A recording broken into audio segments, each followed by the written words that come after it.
Ammamma's 7th anniversary Dhamaka offers. Shop 599, win 777 exclusive prizes. WhatsApp లో order చేయండి, gift పట్టండి.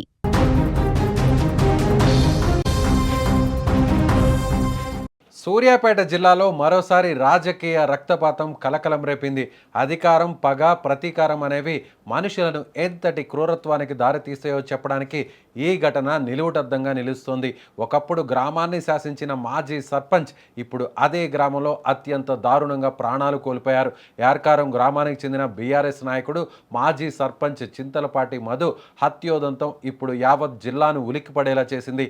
మధు మృతి వెనుక ఉన్న రాజకీయ కోణాలు, హంతకులు వ్యవహరించిన తీరు చూస్తుంటే ఇది కేవలం హత్య మాత్రమే కాదు, ఒక ప్రణాళికాబద్ధమైన కక్ష సాధింపు అని స్పష్టమవుతోంది. స్థానిక వర్గాల సమాచారం ప్రకారం చింతలపాటి మధును అత్యంత కిరాతకంగా అంతమొందించిన హంతకులు ఆ తర్వాత చేసిన పని చూసి స్థానికులు భయాందోళనకు గురయ్యారు.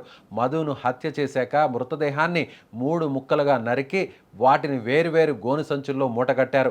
అనంతరం గ్రామ సమీపంలోనే ఎస్ఆర్ఎస్పీ కాలువలో వాటిని పడేసి పరారయ్యారు. మృతదేహం కాలువలో ఉండటాన్ని గమనించిన స్థానికులు వెంటనే పోలీసులకు సమాచారం అందించారు.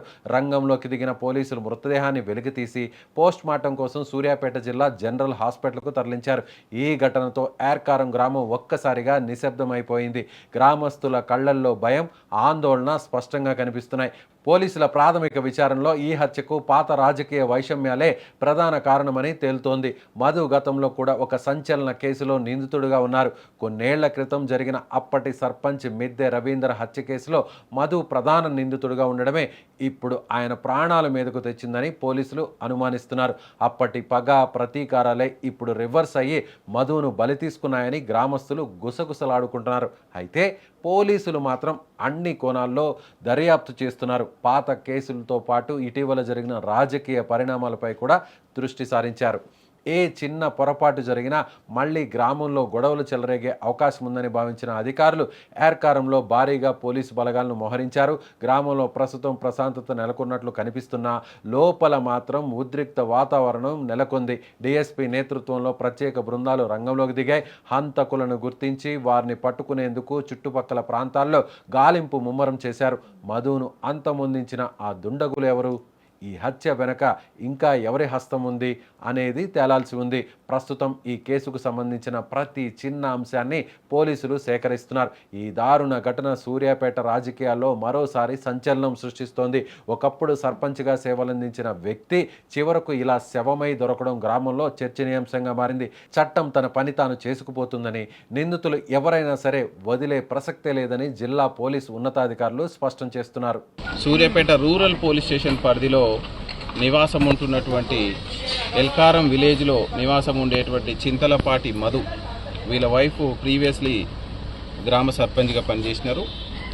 వారు నిన్న ఈవినింగ్ నుంచి మిస్ అయినట్టు మనకు లేట్ 2 o'clockకి టౌన్ పోలీస్ స్టేషన్కి కంప్లైంట్ రావడం జరిగింది. ఇమ్మీడియట్లీ మనం కేసు బుక్ చేసినాం. డిఎస్పీ గారు, 3 సిఐలు, దాదాపుగా ఒక 4-5 ఎస్ఐలు, దాదాపు ఒక 20 మంది పోలీసులు, గ్రామస్తుల సహకారంతో మనం ఆయన లాస్ట్ తిరిగినటువంటి ఏరియా, ఆయన వచ్చే టవర్ ఏరియాని మనం సెర్చ్ చేయడం జరిగింది. మనకు 3:30 ప్రాంతంలో మనకు సూర్యాపేట నుంచి జనగాం వెళ్ళే హైవేకి, అంటే ఎల్కారం స్టేజ్ దాటిన తర్వాత లెఫ్ట్ సైడ్లో మనకు కల్వర్ట్ కింద ఒక గోనె సంచిలో అనుమానాస్పదంగా ఒక మృతదేహం ఉన్నట్టు రావడం, దాన్ని మనం అనుమానించి సో వాళ్ళ బంధువులకి ఇమ్మీడియట్లీ నైటే మనం తెలియజేయడం, వాళ్ళు చూసి గుర్తుపట్టడం. సో దాని మీద ఇమ్మీడియట్లీ మనం కేసుని మర్డర్ కేసుకి ఆల్టర్ చేయడం జరిగింది. ఖచ్చితంగా చింతలపాటి మధు చనిపోవడం అనేది మాకు కూడా బాధాకరం. సో కానీ ఎవరైతే నేరం చేశారో ఖచ్చితంగా వాళ్ళకి శిక్ష పడేటట్టు పోలీస్ డిపార్ట్మెంట్ కృషి చేస్తుందని చెప్తూ బంధువులకు కూడా మనం ధైర్యం చెప్పడం జరిగింది. ఏడున్నావు మధు అంటే, బావా నేను క్యాంప్ ఆఫీసులు ఉన్న బావా అని చెప్పిండంట. రామధు అని అంటే వస్తున్న బావా అని అన్నాడంట. మళ్ళా ఫోన్ చేస్తే ఇక ఎత్తట్లేడు. ఇక వస్తాడేమో అనుకున్నాము. పంచాయతీలో ఉంటే ఎవరు ఫోన్లు ఎత్తాడు, ఫోన్ సైలెంట్ లో పెడతాడు. ఇక అసలుకే ఎత్తట్లేడు.